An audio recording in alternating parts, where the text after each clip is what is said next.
Students, welcome to my YouTube channel Mostafa coaching centre. তোমাদের সবাইকে স্বাগত করছি আমাদের এই চ্যানেলে।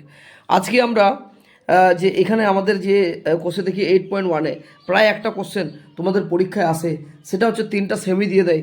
সেই সেমিটাকে কিভাবে সেই সেমিটা থেকে তোমাদের বলা হয় ত্রিভুজ আঁকা সম্ভব কি সম্ভব না, তাহলে সেই সমস্যাটার সমাধান আমি করব আজকে। তোমাদের কোশ্চেন দেখি 8.1-এর আমি 3টা অঙ্ক করিয়ে দেবো, 1, 2 এবং 3, এবং আশা করি তোমাদের ক্লিয়ার হয়ে যাবে এই কোশ্চেনটা থেকে যে কোন ক্ষেত্রে ত্রিভুজ আঁকা সম্ভব, কোন ক্ষেত্রে ত্রিভুজ আঁকা সম্ভব নয়। তাহলে দেখো প্রথমে কি আছে, 4 সেমি,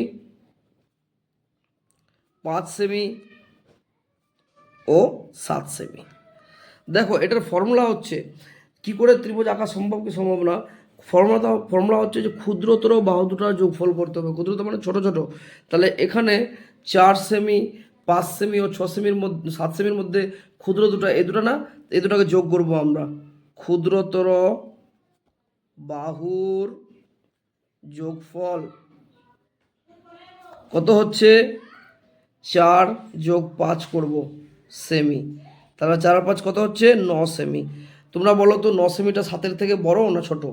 তৃতীয় যে বাহুটা থেকে ওটা থেকে যদি বড় চলে আসলো তাহলে ত্রিভুজ আঁকা সম্ভব। তাহলে এখানে আমি কি লিখতে পারবো, 9 সেমি যে আসলো আমাদের, এটা কার থেকে বড়, 7 সেমি থেকে বড়। তাহলে অতএব এক্ষেত্রে ত্রিভুজ আঁকা সম্ভব। মাথায় এগুলো আশা করি ক্লিয়ার হয়ে গেছে। ছোট দুটো বাহুকে যোগ করবে, ছোট দুটো বাহুকে যোগ করে যদি বড় বাহুটার থেকে বড় চলে আসলো তাহলে ত্রিভুজ আঁকা সম্ভব, আর যদি ছোট আসলো তাহলে ত্রিভুজ আঁকা সম্ভব নয়।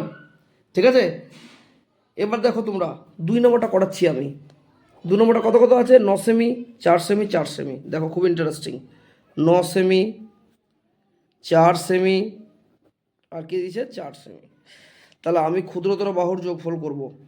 ক্ষুদ্রতর বাহুর যোগফল, তাহলে দুটাই ক্ষুদ্র কী কী আছে, 4 আর 4 না, 4 যোগ 4 সেমি।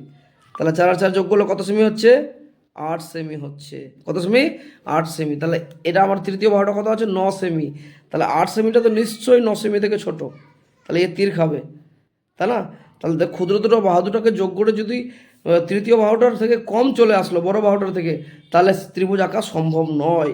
তাহলে অতএব ত্রিভুজ আঁকা সম্ভব নয়। বোঝা গেল? আশা করি তোমাদের অঙ্ক দুটো করিয়ে আমি বোঝাতে পারলাম যে ত্রিভুজ কোন ক্ষেত্রে আঁকা সম্ভব, কোন ক্ষেত্রে আঁকা সম্ভব নয়।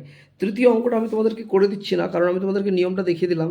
এবং তৃতীয় অঙ্কটা তোমাদেরকে সবাইকে বলবো যে তোমরা করে আমাকে কমেন্টে জানাও যে এক্ষেত্রে ত্রিভুজ আঁকা সম্ভব কি সম্ভব না। তোমরা যদি করতে পারো তাহলে আমি জানবো যে আমার ভিডিওটা করা সার্থক হয়েছে।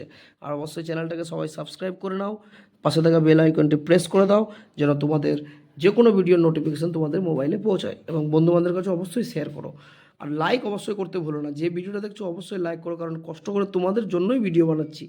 তো অতএব তোমরা লাইকটা অবশ্যই করতে ভুলো না। থ্যাংক ইউ, ধন্যবাদ।